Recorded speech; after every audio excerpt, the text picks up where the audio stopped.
Thank you to the singers. That was so gorgeous. And as you probably heard, that's one of my favorite settings of that liturgy. So thank you so much for your gorgeous voices. So in Jewish tradition, you become bar bat mitzvah at 13, and then you can do it again at 83, but apparently you can also do it at 54. So I definitely feel like this is my bat mitzvah all over again. And it's actually no accident that I'm feeling very, sort of in the bat mitzvah spirit, because I will share with you that while I read Torah from my bat mitzvah down the block at 117 Remsen Street, my party, the luncheon, was in this room when this was the Brooklyn Club. And there are probably about 10 of you in this room who were there. Yeah. So I'm feeling very, bat mitzvah-y. But today's parsha teaches, Adonai spoke to Moses, saying, "Speak to the whole Israelite community and say to them, you shall be holy, for I, your God, am holy." Our parsha then goes on to detail what it means to be a holy people and to live by an ethical code. There are expectations for how we are to worship, but more than that, there are expectations for how we are to live in community with others. This portion, part of what's known as the Holiness Code, covers such matters of daily living as how and what to eat, how to treat others, how to treat our bodies, caring for the stranger and the poor, protecting the vulnerable, and maintaining appropriate boundaries in all aspects of our lives. This code comes right at the physical center of the Torah, more or less midway between the beginning in Genesis and the end in Deuteronomy, a reminder that this set of ethical norms by which we choose to be bound together as a sacred community is indeed at the center of who and what we are as Jews. After having had rules imposed upon them in Egypt with no agency to make choices, the people of Israel were given the choice to accept a set of rules that would bind them to their God.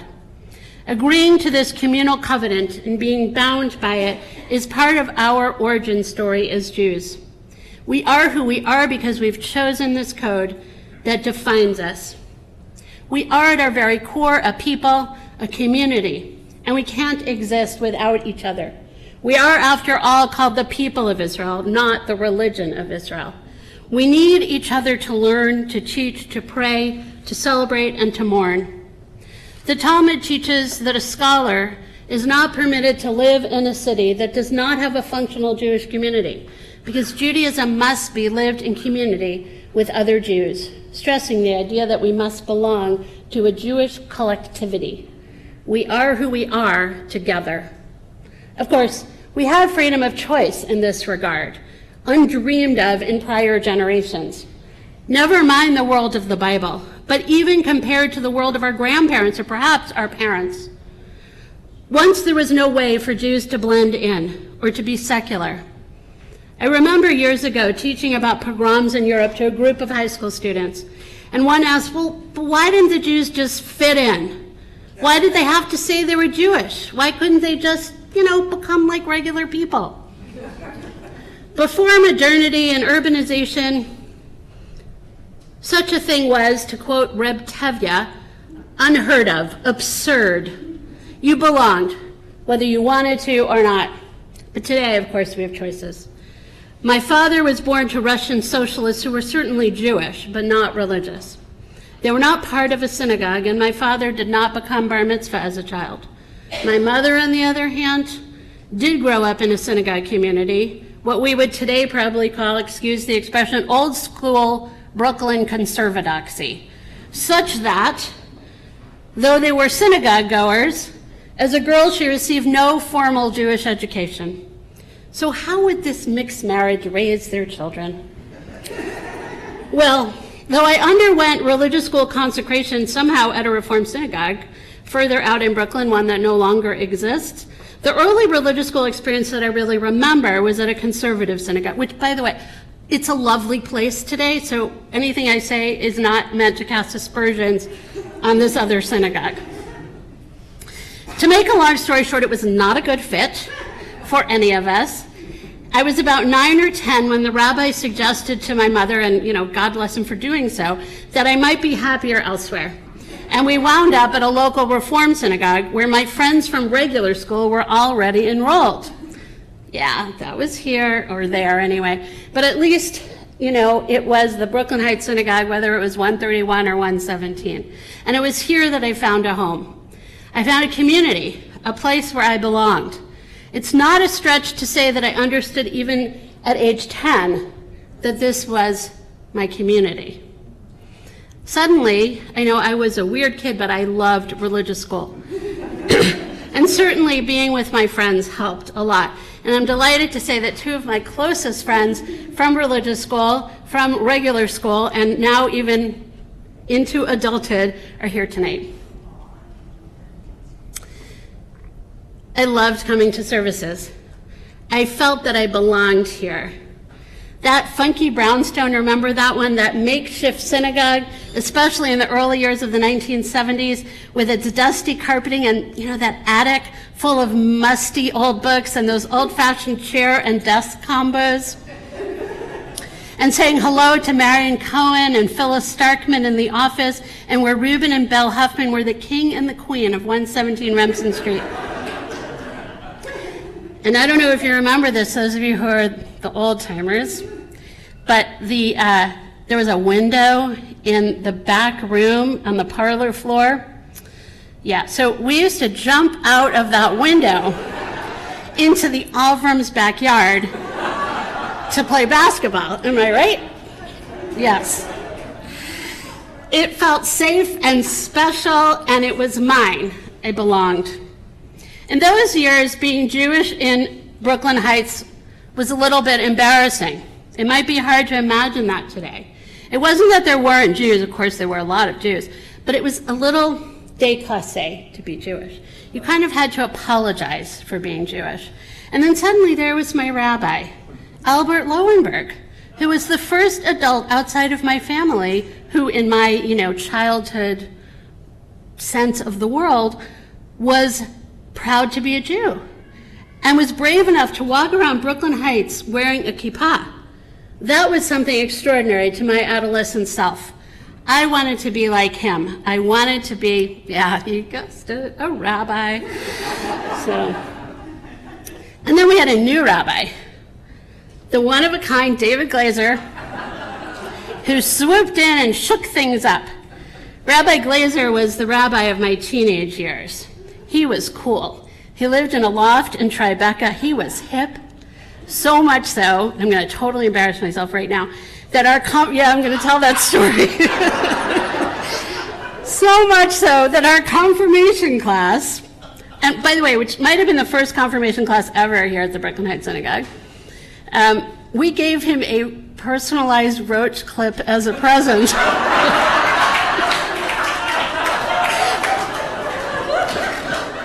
Because we were cool and hip, right? He thanked us for the beautiful tie clip.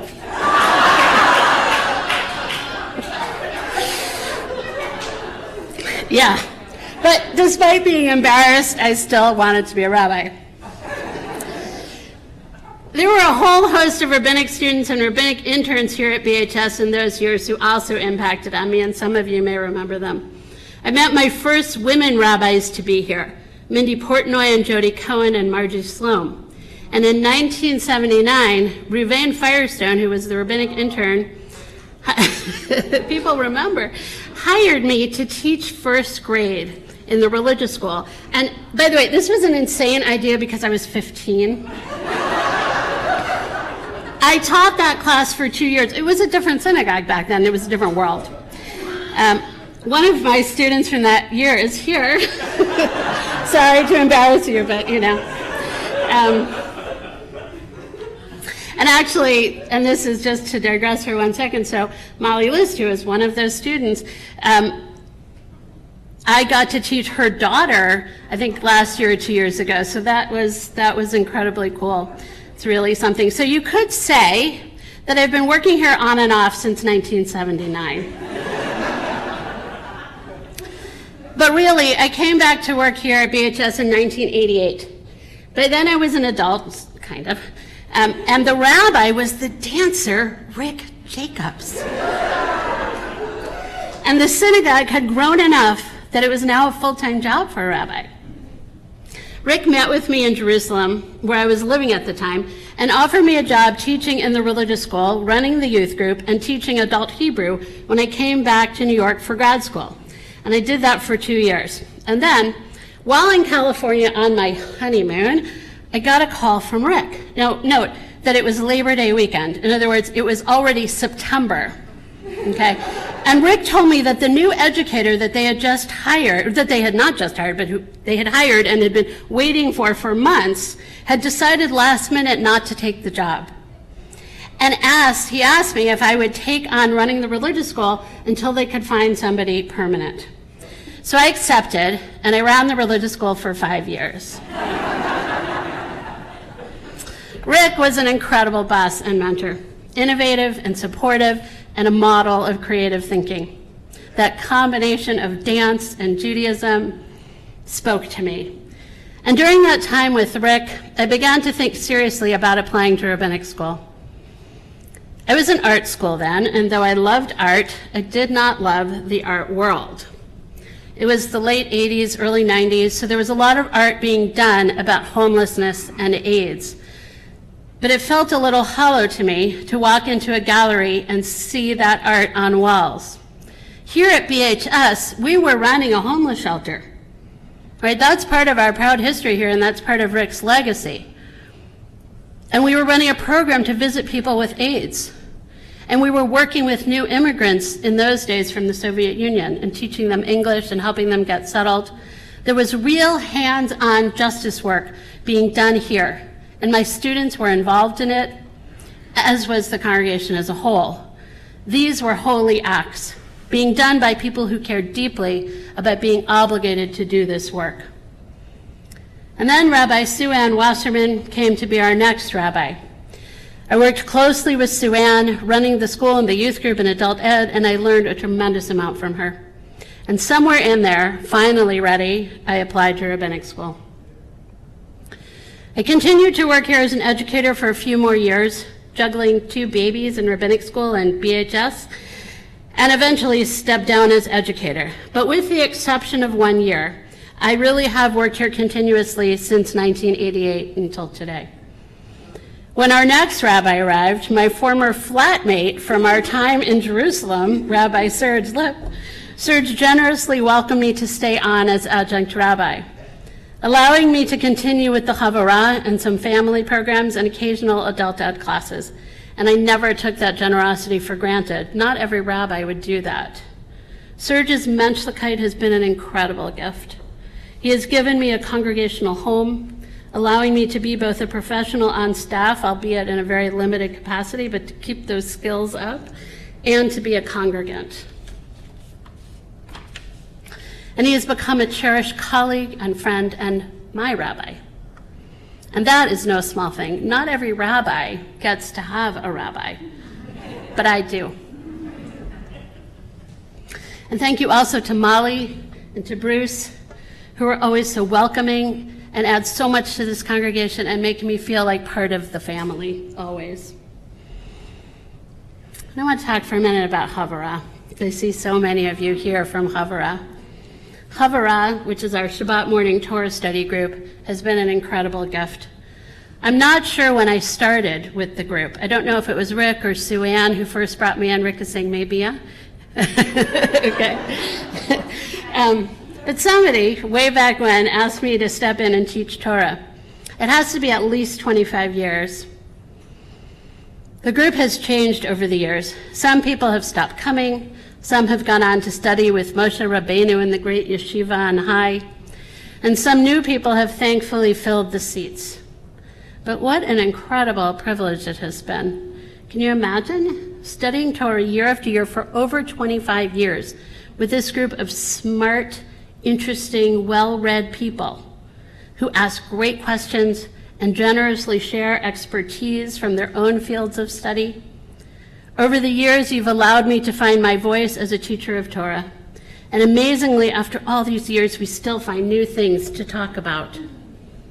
A deep and special thank you to Hara for being my teachers, for letting me take you down some unexpected meanderings, and for patiently allowing me to grow into maturity as a rabbi. Since my early days here, my sense of belonging has expanded to other circles of community and belonging. It was here that I first learned about Reform Judaism and understood that this synagogue was part of something bigger, a movement with its own history and set of values and ideals. My family didn't see itself Reform at first in my childhood, but I remember thinking, yes, this fits. Reform Judaism makes sense. It was Rabbi Firestone, as the rabbinic intern here, who recommended an Israel program on a kibbutz run by the Reform movement. That turned out to be life-changing. As it was there that I met the person to whom I was married for many years, and out of that came the best things in my life. Leah, who's in Boston doing finals as we speak, and Yoni. And it connected me to the Israeli Reform movement. The time that I spent on the Reform kibbutzim, Lotan and Yahal, and involved with the Reform synagogue in Jerusalem, understanding the values of pluralism and egalitarianism of the Reform movement there against the backdrop of Israel cemented my sense that I was truly a Reform Jew. That even if my roots, my family's historic roots, were not in the Reform movement, my mother's family may be the one German Jewish family that wasn't part of the Reform movement. This was where I belonged and where I wanted to root myself. Little did I know then where finding that wider Jewish community would lead me. Never did I think I would wind up so deeply within the Reform movement. But there I was suddenly spending my first 10 years as a rabbi working at the URJ, the congregational arm of the Reform movement. I had an incredible opportunity to work on core books, textbooks, and resources for the movement during those years and had an inside view of one side of the movement. Imagine the sheer joy of this Reform Jewish bookworm kid who had received the original 5-volume box set version of the Plaut commentary, right, as a cherished birthday present in high school, getting to guide the revision of that book, and then helping to create the women's commentary. My sense of belonging and being part of a larger community continued to expand as I began to meet and work with Reform rabbis and cantors and educators and lay people from all over the country and even the world, and began to understand what it really meant to be part of a movement, to stand for something. And then I went to work at the Central Conference of American Rabbis, the rabbinic arm of the Reform movement, where I ran publishing. Well, I still do, but briefly, and was the chief strategy, have been the chief strategy officer, whatever, for the last 11 years. My new position at the CCR will be an incredible privilege and honor, in which being the chief executive essentially means being the rabbi to a congregation of rabbis, spread out primarily across North America, but also Europe, Israel, Australia, South America, South Africa, and so on, and helping them deal with the many challenges that face them professionally and personally. All of which is kind of crazy to think about, especially for this kid who couldn't sit still in religious school and basically wound up here by accident. I'm really excited to take on the work begun by my predecessor and mentor, Rabbi Steve Fox, of strengthening the Jewish future by supporting and strengthening rabbis. Steve has pushed and prodded and challenged and taught me. Steve's belief in me made me take myself more seriously and has readied me for this next phase in my journey and in the life of the CCAR. It's a huge task ahead of me, this work of sustaining an international Reform rabbinic community, of providing rabbis with the services and resources that they need to make them ever better rabbis, and thus to make our Jewish community ever better. Today we face tremendous challenges, like growing anti-Semitism, big questions about Jewish identity, affiliation, and the sustainability of synagogues, and more opportunities to put our Reform values into action, raising our voices together against injustice.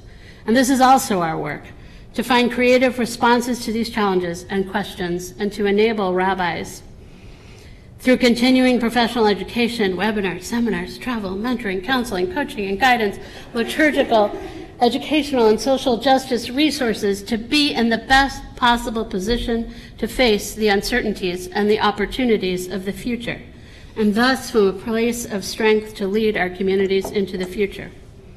It's with tremendous gratitude and no small amount of sadness that I leave my professional role here at BHS. This synagogue and its assortment of different rabbinic models over the years have helped shape me in countless ways. The rabbis here have been there for me and my family at every milestone moment, threaded through the fabric of my life. Rabbi Lowenberg officiated at my bat mitzvah. David Glazer officiated at my confirmation and high school graduation from religious school. Rick Jacobs married me. Sue Ann Wasserman named my, you know what I mean by that. Sue Ann Wasserman named my babies. Serge buried my father and officiated at the bar and bat mitzvah of my children, as well as at their confirmation and high school graduations. I have been raised by this congregation, and I'd like to think that I've also done some of the raising over the years. I've seen so many of you grow as students of Judaism and seekers of wisdom. I've taught many of your children and seen them grow into just delightful adulthood. I've had the privilege of marrying some of you and naming some of the babies.